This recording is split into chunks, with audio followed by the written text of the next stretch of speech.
ओम श्री गणेशाय नमः। श्री मत्स्य महापुराणे नाम षष्ठाषष्ठ दिशतमोऽध्याय। ऋषिऊषु प्रसादाकीदशासूत कर्तव्या भूतिमिच्छता प्रमाणं लक्षणं तद्वद्विस्तरतोऽधुना।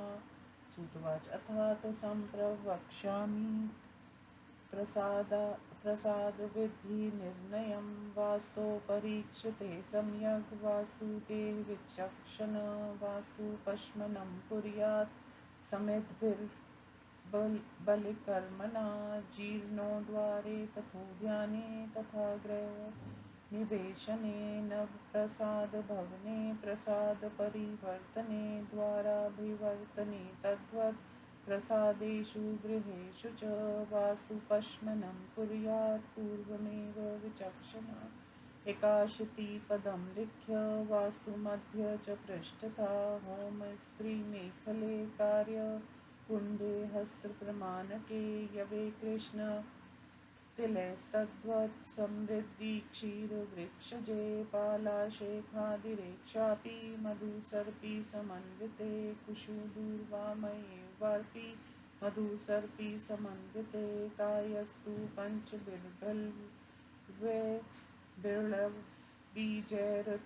वा होमान्ते भोज्यस्तु वास्तुदेशे बलिं हरेत् त्वद्विशेषनैवेद्यमेवं दद्यात् क्रमेण तु ईर्ष्यकोणे घृताक्तं तु शिखने विनिवेदयेत् ओदनं सफलं दद्यात् पर्जनाय न्याय घृतान्वितं ज्याय च ध्वजान् पितान् पैष्टं कूर्म च संयसेत् इन्द्राय पञ्चरत्नानि पैष्टं च कुलिशं तथा वितानक्तं च सूर्याय धूम्रसक्तं तथैव च सत्याय घृतगोधूमं मत्स्यं दद्याद्वृषाय च शष्कुलीक्षान्तरिक्षाय दद्यात् शङ्कुतक्षवायवे लाजापूषणे तु दात्व्या वितते जनकोदनं धृतक्षत्राद्रमध्वनं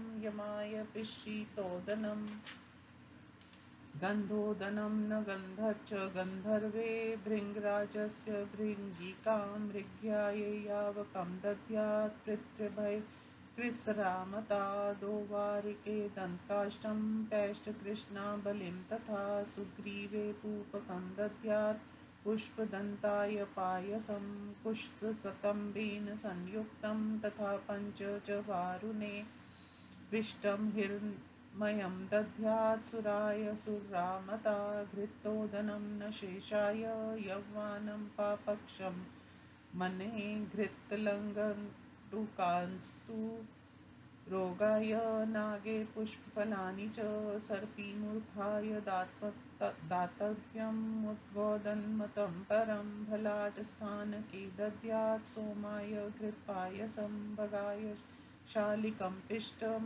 दित्ये पौलिकास्तथा दित्ये तु पूरिका दद्यादित्येवं ब्रह्माक्तोपली क्षीरं यमाय दातव्यमापवत्यसाय वैदधी सावित्रे लङ्गुकान् दद्यात् समरीचं कुशोदनं सवितुर्गुड्पूपाक्षं ज्याय घृतचन्दनं विवस्वते पूर्णदद्याद् रक्तचन्दनपायसं हरितालोदनं दद्यादिन्द्राय घृतसंयुतं घृतोदनं च मित्राय रुद्राय घृतपायसम् आमं पक्वं तथा मासं देयं स्याद् राज्यक्षमने पृथ्वीधराय मासानि कूष्माण्डानि च दापये शर्करापायसं दद्यादर्यम्ने पुनरेव हि पञ्चगव्यं यवाक्षैव तिलाक्षक्तमयं चरुन् भक्ष्यं भोज्यं च विविधं ब्राह्मणे विनिवेदयेत् एवं सम्पूजिता देवा शान्ति कुर्वन्ति ते सदा सर्वेभ्यः काञ्चनं दद्यात् ब्रह्मणेगा पयस्विनीं राक्षसीनां बलिर्देयो अपि याद्यज्ञता शृणु मासोदनं घृतं पद्य केसरं रुधिरान्वितम् ईशान भागमाश्रित्य चर्कये विनिवेदयेत् मासोदनं च रुधिरं हरिद्रोदनमेव च आग्नेयं दिशमाश्रित्य वेदार्य विनिवेदयेत् दध्योदनं सरुधिर स्थिखण्डेक्षसंयुतं पीतरक्तं बलिं दद्यात् पूतनाय स रक्षसे वायव्यं पापराक्षस्य मत्स्यमासं सुरास्वम पायसं चापि दातव्यं स्वनामना सर्वतः क्रमात् नमस्कारान्तयुक्तेन प्रणवादेन संयुता तथा सर्वौषधिस्नानं यजमानस्य कारयेत् विज्ञानसु पूजयेत् भक्त्या ये चान्ये गृहमागता एतद्वास्तु पश्मनं कृत्वा कर्म समारभेत् प्रसादभग्नो ध्यानप्रारम्भे विनिवर्तने पूर्वेशं परवेशेषु सर्वदोषापनुत्तये रक्षोधनपावमानेन सूक्तेन भवनादिकं नित्यमङ्गलवाद्येन कुर्यात् ब्रह्माण्डवाचनम् अनेन विद्धिना यस्तु प्रतिसंवत्सरं बुधा गृहे वा यत्तने कुर्यान् स दुःखं वाप्नुयात् न च व्याधिभयं तस्य न च बन्धुधनक्षया जीवेद वर्षतं सवर्गे कल्पमेकं च तिष्ठति इति श्रीमात्स्य महापुराणे वास्तुदोषोपशमनं नामाष्टशतमोऽध्याय। हिंदी अनुवाद। ऋषियों ने पूछा, सूची समृद्धि की इच्छा करने वालों को प्रसादों, राजगृह, देव मंदिर आदि की रचना किस प्रकार करनी चाहिए। अब उनके प्रमाण और लक्षणों को विस्तार पूर्वक बतलाइए। सूची कहते हैं, ऋषि वृंद, अब मैं प्रसाद विधि का निर्णय बतला रहा हूँ। वास्तु के शरीर को जानने वाला पुरुष वास्तु की भली भांति परीक्षा कर लेने के बाद दोष दिखने पर बलिकर्म तथा संविधान द्वारा वास्तु की शांति करे। जीन प्रसाद के उदार, वाटिका के आरोपण, नूतन गृह में प्रवेश, नवीन प्रसाद अथवा भवन के निर्माण, प्रसाद परिवर्तन, प्रसाद तथा गृहों में द्वार की रचना, इन सभी अवसरों पर विद्वान पुरुष को पहले ही वास्तु की शांति पूजा करानी चाहिए। इसके लिए वास्तु के मध्य भाग में पृष्ठ प्रदेश पर 81 पदों वाला चक्र बनाना चाहिए। फिर 1 हाथ गहरे तथा चौड़े कुंड में जो 3 मेखलाओं से युक्त हो, जो काले तिल तथा दुग्ध वाले वट, पाकड़, पीपल, गूलर आदि वृक्षों की समाधियों द्वारा हवन कराना चाहिए। हवन में मधु और घृत से संयुक्त पलाश या खादिर की समाधियों का या मधु घृत संयुक्त कुश और दूर्वा का अथवा 5 बिल फल या उसके बीजों का उपयोग करना चाहिए। हवन में के अंत में विविध भक्ष्य सामग्रियों द्वारा वास्तु प्रदेश में क्रम से बलि तथा विशेष नैवेद्य भी देने चाहिए। ईशान कोण में घृतकम से ये संयुक्त नैवेद्य अग्नि के लिए समर्पित करे। पर्जन्य के लिए फल घृत संयुक्त ओदन तथा जय के लिए पीला ध्वजा और आटे का बना हुआ पूर्ण देना चाहिए। इंद्र के लिए पंचरत्न तथा आटे का बना हुआ व्रज तथा सूर्य के लिए धूम्रवर्ण का वितान और सूत देना चाहिए। इसी प्रकार सत्य के लिए घी और गेहूँ, वृक्ष को अन्न, अंतरिक्ष को पूर्वी, वायु को सतु और पूषा को लावा देना चाहिए। वितत को चना और ओदन, क्षत्र को मधु और अन्न, यम को फल का गुदा और ओदन, गंधर्व को सुगंध और ओदन, भृंगराज को भृंगिका, मृग को जौ का सूत और पितरों को खिचड़ी देना चाहिए। दौवारिक को दंतकाश तथा आटे की कृष्ण बलि, सुग्रीव को पुआ तथा पुष्प दंत को खीर प्रदान करे। वरुण को कुश समूह से संयुक्त पद्य और सुवर्णमय पिष्टक देना चाहिए। असुर के लिए मदिरा मानी गई है। शेष को घृत संयुक्त ओदन, पाप्य क्षमा को जौ का अन्न, रोग को घी का बना हुआ लड्डू, नाग को पुष्प और फल, मुख्य वासुकी को घी तथा भल्लाट के स्थान पर मूंग और ओदन तथा सोम के लिए घृत और खीर देना चाहिए। भग के लिए साठी के चावल, पिष्टक अदिति के लिए पौलिक और दिति के लिए पूरी की बलि देनी चाहिए। वास्तु के बाहरी भाग की बलि है।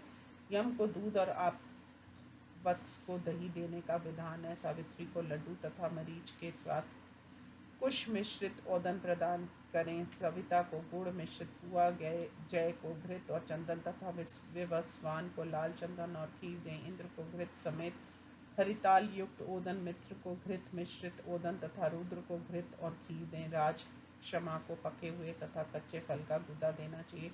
पृथ्वीधर को मांस खंड और कुम्हड़े दे। आयर माँ के लिए शक्कर और खीर, पंचगव्य, जौ, तिल, अक्षत तथा चरु दें। ब्रह्मा के लिए विविध प्रकार के भक्ष्य और भोज्य पदार्थ देने चाहिए। इस प्रकार पूजित देवगण सर्वदा शांति प्रदान करते हैं। अन्य उपस्थित ब्राह्मणों के लिए सुवर्ण का तथा ब्रह्मस्थानीय ब्राह्मण को दूध देने वाली गौ का दान करना चाहिए। अब राक्षसों के लिए जिस प्रकार की बलि दी जानी चाहिए उसे सुनिए। फल का गुदा युक्त ओदन, घृत, पद्य, केसर, इन्हें ईशान कोण की और चरकी नाम की राक्षसी को निवेदित करना चाहिए। फल का गुदा मिश्रित ओदन तथा हरिद्रा युक्त ओदन इन्हें अग्निकोण की और विदारी नामनी राक्षसी के लिए निवेदित करना चाहिए। दही, ओदन, हड्डियों के टुकड़े तथा पीले और लाल रंग की बलि राक्षस सहित पूतना नाम की राक्षसी को नैश्रित्य कोण में देनी चाहिए।